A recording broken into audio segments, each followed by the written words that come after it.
1 bulan telah berlalu. Setiap pagi Aksa masih juga didera sindrom kehamilan simpatik, dan saat matahari sudah mulai meninggi, maka dia akan kembali segar dan sehat seperti sedia kala. Naura sudah menyarankan kepada sang suami agar memeriksa ke dokter, tapi pria itu tak mau. Setelah bertanya pada Alina pada saat keduanya menginap di kediaman wanita, Aksa mungkin terkena sindrom kehamilan simpatik. Saking cintanya pada sang suami, hingga dia yang merasakan gejala orang hamil. Saat ini sore hari, dan jadwal Naura untuk periksa ke dokter kandungan. Wanita itu siap untuk pergi, dan menunggu sang suami datang dari kantor. Keduanya sepakat pergi jam 4 sore dan saat ini sudah jam setengah 4. Mungkin Aksa sedang dalam perjalanan pulang. Naura mencoba menelpon nomor sang suami, tapi tak mendapat jawaban. Tentu saja dia sangat gelisah dan bingung. "Kamu kemana sih, Mas? Apa yang terjadi sama kamu?" Naura berdiri dan berjalan mondar-mandir dengan gelisah. Akhirnya dia mencoba untuk menelpon Ferdi sang asisten. Siapa tahu saat ini tengah meeting bersama dia. "Halo Pak Ferdi," sapa Naura saat panggilan dijawab oleh Ferdi. "Hai Ra, ada apa?" "Apa suamiku masih di kantor Pak Fer?" tanya Naura. Dia menggigit bibirnya untuk meredam rasa takut yang tengah melanda. "Bos sudah keluar dari kantor sejak setengah jam yang lalu, Ra.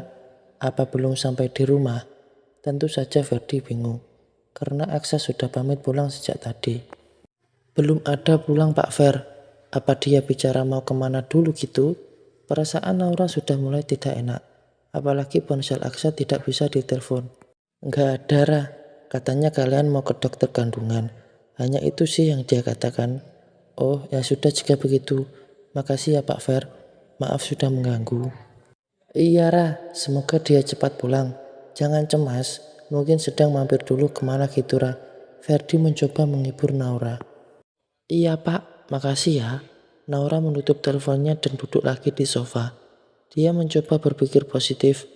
Mungkin saja Aksa tengah ada keperluan di suatu tempat. "Siapa, Mas?" Vera bertanya pada Ferdi. Ya, dia dan Ferdi sudah hampir 1 bulan ini menjalin hubungan. Sejak Ferdi menyatakan cinta padanya, Vera tanpa berpikir panjang langsung menerima. Hanya saja Vera meminta waktu untuk saling mengenal sebelum mereka menikah. Ferdi sudah ingin menikahi Vera dan melamar gadis itu kepada keluarga di kampungnya. Tapi Vera menolak, dia butuh waktu lebih lama untuk saling mengenal lagi sosok Ferdi. "Rara," jawab Ferdi singkat. Dia juga ikut cemas pemikiran Aksa. Entah kemana dulu sang bos. Padahal sudah pamit pulang sejak tadi malah belum sampai. "Rara, ada apa?" tanya Vera. Keduanya tengah bersiap untuk pulang, karena kebetulan jam kerja sudah berakhir. Sebenarnya Vera sudah pulang sejak jam 3 lalu, tapi oleh Ferdi disuruh menunggu dia. Nyari suaminya. Ferdi terkekeh geli. Mereka sudah sampai di basement kantor dan sudah duduk manis di dalam mobil. "Hah? Kok bisa? Memang bos hilang, Mas?" "Jadi bos belum sampai rumah sampai sekarang yang? Padahal sudah pamit sejak jam setengah 4 tadi kan?" ucap Ferdi. "Pakai sabuk pengaman dulu sayang," titah Ferdi dengan gemas. Lalu dia memasang sabuk pengaman pada tubuh sang kekasih. Makasih Mas." Wajah Vera bersemu merah. Ferdi memang sangat perhatian bahkan pada hal kecil segitu itu. Selalu bisa membuat dia melayang dan merasa begitu dicintai. Ferdi mencuri kecupan ringan di bibir Vera, membuat sang empu memekik kesal. "Mas," wajah cantik itu cemberut dan membuang muka, membuat Ferdi tambah gemas saja. Pria itu mulai menyalakan mobil dan menjalankan pelan-pelan. Tangan kiri meraih tangan Vera dan menggenggam erat. "Maaf, jangan begitu. Aku tambah gemes nanti." "Mas nakal. Makanya ayo cepat nikah. Sebelum tahu tambah khilaf." Ferdi membawa jemari lentik itu ke atas dan mengecup lembut. "Aku suka nggak tega melihat kamu kerja keras di pabrik." "Ayolah yang," rengeknya. "Mas, ayo kita ke kampung. Biar aku bisa segera melamar pada orang tua kamu. Hari Minggu ya," desak Ferdi. Sebenarnya dia sudah menyuruh Vera resign tapi gadis itu tidak mau. Katanya nanti saja jika sudah menikah. Ferdi kasihan melihat Vera yang kadang-kadang dimanfaatkan para karyawan lain. Disuruh inilah, itulah, tentu saja dia tak rela. Vera diam. Dia masih berpikiran tak ada salahnya menerima Ferdi. Toh selama ini pria itu tak pernah menunjukkan sifat yang buruk. Yang iya mas iya. Tapi jangan menyesal ya saat tahu kehidupan aku di kampung. Vera akhirnya mengalah. Yes, nggak akan yang. Oke, kita akan ke kampung hari Minggu. Pekik Ferdi bahagia. Maaf pak, bayi yang dikandungan istri bapak tidak bisa diselamatkan, ucap dokter pada Aksa. Pria itu hanya diam tak berekspresi, hanya menatap Mona yang tampak lemah di ranjang pasien. Maaf dok, saya bukan suaminya, kata Aksa tegas.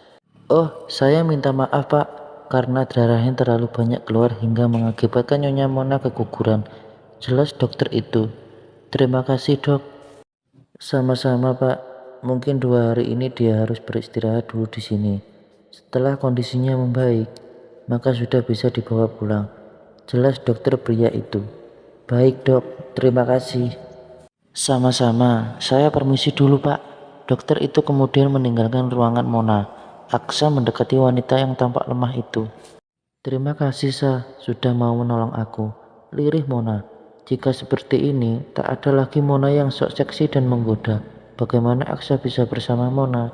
Sedang sang istri tengah gelisah menanti di apartemen. Aksa sudah sampai di apartemen miliknya. Saat melihat Mona yang meringis kesakitan di basement apartemen, Mona baru saja menemui kekasihnya yang seorang berondong itu untuk meminta pertanggungjawaban atas kehamilannya. Tapi pria itu justru mengusirnya. Rupanya dia tinggal di apartemen yang sama dengan Aksa. Hanya saja Robby ada di lantai 30 sebagai seolah manusia. Tentu saja Aksa tak tega melihatnya. Apalagi hanya dia yang berada di tempat itu. Sewaktu akan menelpon Naura, ternyata baterai ponsel habis dan ponsel dalam keadaan mati. Tanpa pikir panjang lagi, Aksa segera membawa Mona ke rumah sakit karena dia tahu sang istri pasti akan mengerti. Karena itulah Aksa sekarang ada di tempat ini, di sebuah rumah sakit, dan ternyata calon bayi yang dikandung oleh Mona tak bisa dipertahankan lagi. Sebagai sesama manusia, aku wajib membantu orang yang sedang membutuhkan bantuan. Tapi kamu jangan berpikir terlalu jauh. Aku tidak lagi tertarik sama kamu. Ingat Aksa, sebelum Mona besar kepala. Wanita itu tersenyum tipis. Walau harus kehilangan bayinya, dia tak akan sedih. Dia sudah rela. Sebenarnya Robby sudah menolak bayi yang dia kandung dan justru meninggalkan dirinya. Karena itu Mona berusaha mencoba Aksa dan menuduh dia yang sudah menanam benih di rahimnya. Aku tahu Sah, aku ini ibarat lumpur yang sangat kotor. Kamu masih mau peduli saja, aku sangat berterima kasih. Maafkan atas semua yang sudah aku lakukan sama kamu. Aku sudah lama memaafkan Mon, tapi berjanjilah mulai saat ini jangan pernah dekati dan mengusik hidupku lagi. Karena aku bukan Aksa yang dulu lagi, aku sudah punya keluarga. Ya, aku tahu. Aku akan pulang, istriku pasti sudah menunggu, dan ponselku lagi habis baterai. Iya, sampaikan permintaan maafku pada istrimu. Aku janji gak akan mengusik kalian lagi. Iya, nanti aku sampaikan. Semua biaya rumah sakit sudah aku bayar. Semoga cepat sembuh. Asa berbalik badan dan melesat meninggalkan ruang perawatan itu. Thanks, Sa, lirih Mona. Rasa malu dan juga haru menghantam dadanya. Tak menyangka jika Aksa masih peduli dengan dirinya. Padahal sewaktu masih jadi kekasih Aksa, dia selalu berbuat curang, bahkan sudah berani selingkuh di belakang Aksa. Dia bahkan sering meminta uang atau barang-barang mewah dengan balasan permainan di atas ranjang. Apakah nanti akan ada pria yang mau menerima dirinya dengan apa adanya? Dirinya yang sangat kotor dan berkubang dosa. Biasakah hidup bahagia bersama pria yang mencintainya? Mona hanya bisa menangis pilu. Menyesal pun tak ada gunanya. Yang dilakukan hanyalah berusaha untuk memperbaiki diri ke depannya. Naura duduk dengan pasrah di sofa. Lelah sudah dia berpikir entah kemana sang suami. Bahkan saat ini sudah jam 9 malam.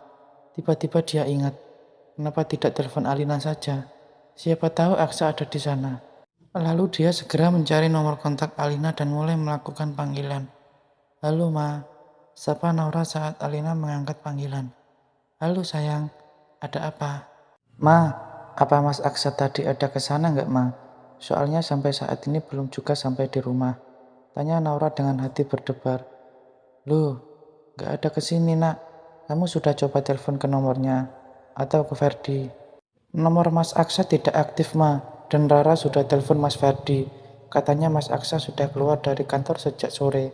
Kami berencana untuk pergi ke dokter kandungan, Ma. Naura kembali lemas. Tadinya dia masih berharap jika suaminya ada di rumah sang mertua. Aduh, kemana dia ya? Nggak biasanya seperti itu. Tapi kamu jangan cemas ya sayang. Ingat kamu sedang mengandung. Mungkin Aksa sedang ada urusan di luar. Alina berusaha menenangkan sang menantu. Walau dia sendiri juga dilanda kecemasan. Iya ma, semoga. Ceklek. Tepat pada saat itu Aksa muncul di depan pintu. Tampak lelah dan capek. Naura menghela napas dengan lega. Saat mendapati sang suami pulang dengan sehat tak kurang tahu apapun. Ma, Mas Aksa sudah pulang. Maaf ya ma, sudah mengganggu. Alhamdulillah. Ya sudah sayang. Salam buat Aksa ya. Nanti saja ditanya jika dia sudah mandi dan makan. Jangan emosi ya. Tutur Alina. Iya ma, selamat malam ma. Selamat malam sayang. Naura meletakkan ponselnya dan diam sembari menatap sang suami. Pria itu berdiri di depan sang istri yang tengah duduk. Sorot matanya menyimpan penyesalan dan rasa bersalah yang amat dalam. Maaf sayang, ponsel aku habis baterai. Jadi aku mandi dulu mas, terus makan. Setelah itu baru bercerita. Ucap Naura. Dia beranjak bangun dan masuk ke dalam kamar. Bau Aksa melemas. Dia mengikuti langkah kaki istri masuk ke kamar. Setelah itu segera menyambar handuk dan masuk ke kamar mandi. Naura menyiapkan baju ganti buat suaminya. Kemudian dia kembali keluar karena harus menghangatkan masakan yang sudah dingin. Sebenarnya dia tadi berniat makan di luar setelah selesai periksa kandungan. Jadi sengaja tidak memasak. Tapi rencana berubah begitu saja. Naura terpaksa menghangatkan menu tadi siang. Capcay dan ayam goreng. Mau tak mau Aksa harus memakan yang ada. Naura sengaja menunggu Aksa di meja makan. Satu gelas teh hangat juga sudah disiapkan oleh Naura. Tak lama kemudian Aksa sudah keluar. Wajah tampannya sudah terlihat segar dan tambah mempesona. Memilih duduk di depan sang istri. Tanpa banyak bicara, Naura segera mengambilnya makanan buat suaminya. Makasih sayang, ucap Aksa sembari tersenyum manis. Tak sabar lagi dia ingin memeluk tubuh sang istri dan mengucapkan berjuta-juta kata rindu dan cinta. Sama-sama mas, ucap Naura dengan singkat dan padat. Saat dia ingin kembali duduk ke tempatnya, Aksa menarik pinggangnya dan membuat dia jatuh ke pangkuan Aksa. Mas, aku mau makan. Naura mengibah melepaskan diri dari dekapan sang suami. Sebentar sayang, biarkan begini dulu. Sebentar saja, Aksa menjatuhkan lagunya pada bahu sang istri, lalu mengecup bahu telanjang yang hanya terlindungi tali spaghetti saja. Naura menghela nafas panjang, dan dia hanya diam, membiarkan Aksa berbuat sesuka hatinya. Aku rindu sama kalian, lirik Aksa, sembari tangan kanannya mengusap perut sang istri yang mulai agak buncit itu. Ayo makan dulu, setelah itu baru mulai bercerita. Naura berdiri dan Aksa membiarkan sang istri menjauh darinya. Keduanya segera menyantap makanannya dengan kehinangan yang mencekam. Selesai makan malam, Naura masuk ke kamar dan Aksa mengikuti dari belakang. Keduanya sudah duduk di tepi ranjang dan saling diam. Aku tadi sudah sampai di apartemen tapi ada suatu peristiwa yang terjadi bahkan tak pernah aku duga sebelumnya. Aksa mulai cerita, Naura hanya menyimak.